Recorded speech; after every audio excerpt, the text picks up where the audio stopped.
bienvenue dans cette nouvelle vidéo.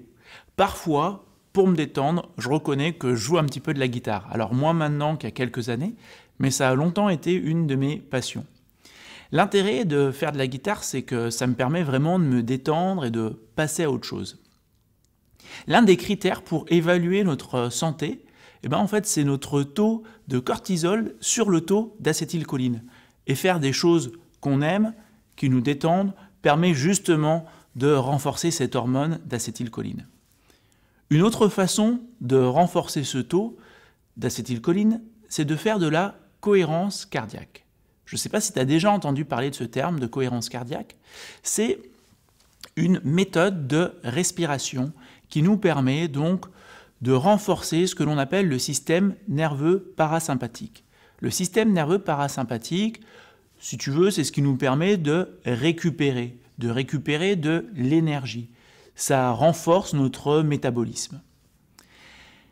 Le docteur O'Hare a mis au point une méthode qui s'appelle la méthode 365, 365, comme le nombre de jours que nous avons dans une année.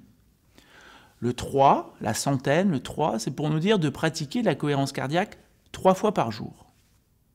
Le 6, la dizaine, veut dire que nous devons avoir 6 respirations par minute. J'inspire pendant 5 secondes et j'expire pendant 5 secondes également. Ainsi, j'ai bien mes 6 respirations par minute. Et le 5, l'unité, c'est de le faire pendant 5 minutes. Donc si on résume, 3 fois dans la journée, pendant 5 minutes, je respire à la fréquence de 6 respirations par minute. Ainsi, ça permet d'avoir plus d'acétylcholine dans l'organisme. Et le fait de le faire matin, midi et fin de journée permet de prolonger les bienfaits tout au long de la journée. Si jamais tu souhaites en savoir plus sur la cohérence cardiaque, je te propose tout simplement de suivre le lien que je t'indique. Tu pourras ainsi voir le programme de la formation du docteur O'Hare et décider si tu veux l'apprendre ou pas. En tout cas, moi, je me suis formé sur un programme en présentiel avec lui. J'avais beaucoup apprécié ce que ça pouvait apporter à titre personnel et le fait de le proposer aussi en coaching avec des sportifs. Donc, tu te feras aussi ton idée.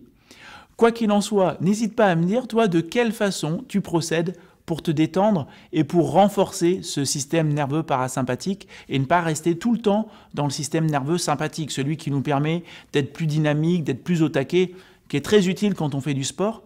Mais ce qui est aussi super utile, c'est justement de pouvoir aller aussi dans le système nerveux parasympathique et d'avoir d'une certaine façon ce mouvement de balançoire. J'espère que cette vidéo t'aura plu, t'aura été utile.